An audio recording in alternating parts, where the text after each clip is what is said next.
Voilà, je vais vous présenter mon petit jardin que je prépare depuis 3 ans. Je suis qu'un humble petit jardinier qui découvre la permaculture.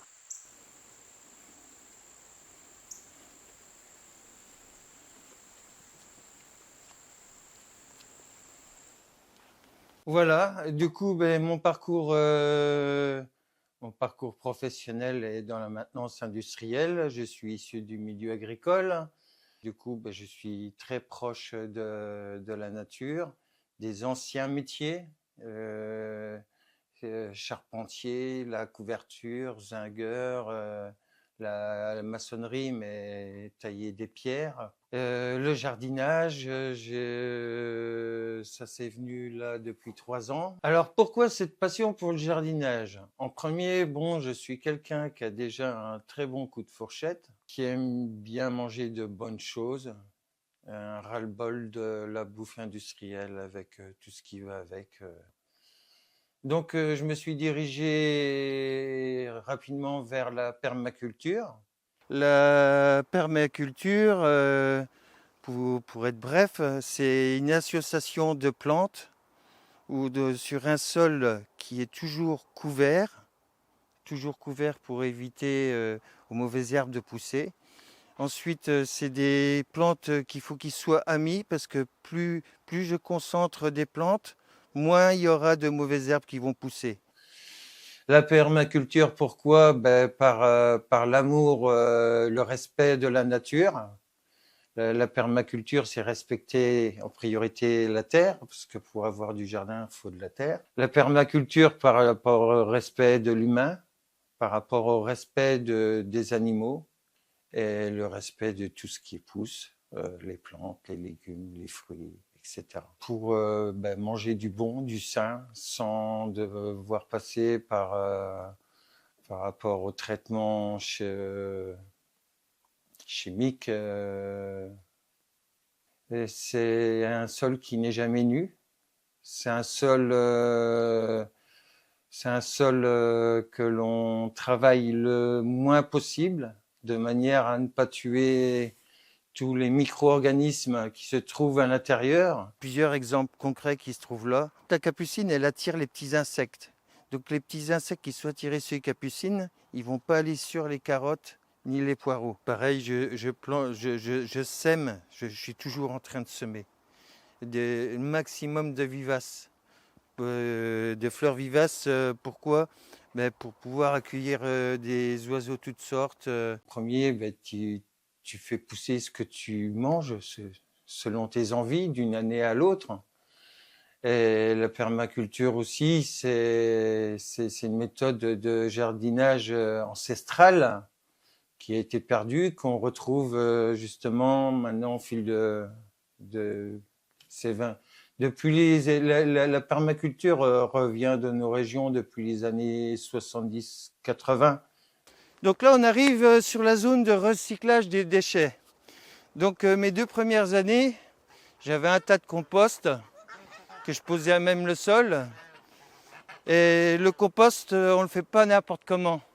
Pour préparer un bon compost, il faut de la matière sèche, de la matière verte, des déchets de légumes, des coquilles d'œufs pour le calcium.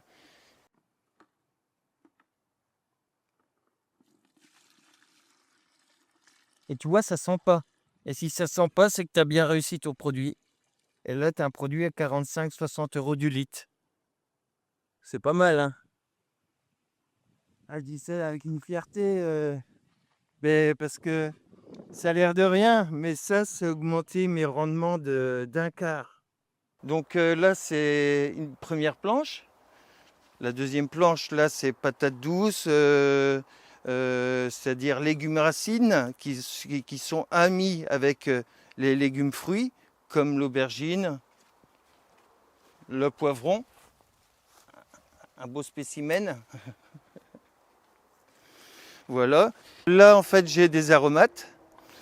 Là, j'ai 2 couches pour mettre de la salade que je couvre l'été, enfin quand il y a du soleil, avec des bois d'ombrage, ou sinon ça monte.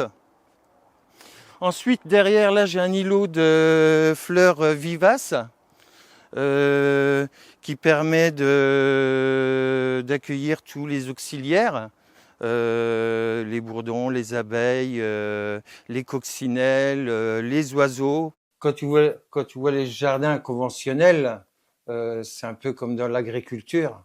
Il y a des jardins, tu retrouves plus de vers de terre, c'est des sols morts.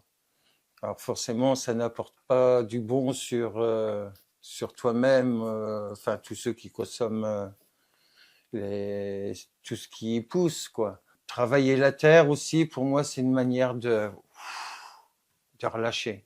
Et puis, parfois, je parle à mes plantes. Et c'est un moment de bien-être, de bonheur, auquel j'invite tout mon entourage à découvrir ces moments de bonheur qui sont simples, mais qui sont d'une grande richesse. Le jardin, déjà, il se prépare l'hiver.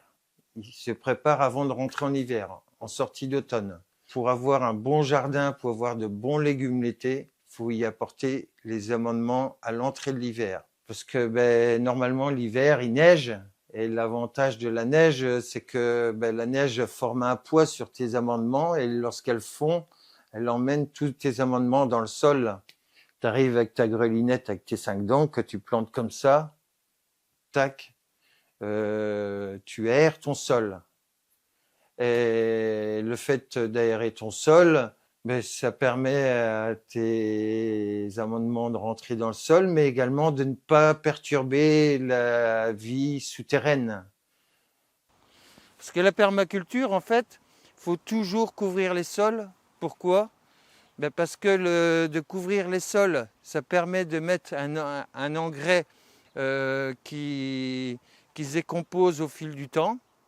Et en même temps, le paillage du sol, on dit paillage, le paillage c'est avec du chanvre, avec des feuilles, avec du foin, de la tonte. Le fait de pailler, ça permet de diminuer les arrosages et d'apporter un engrais.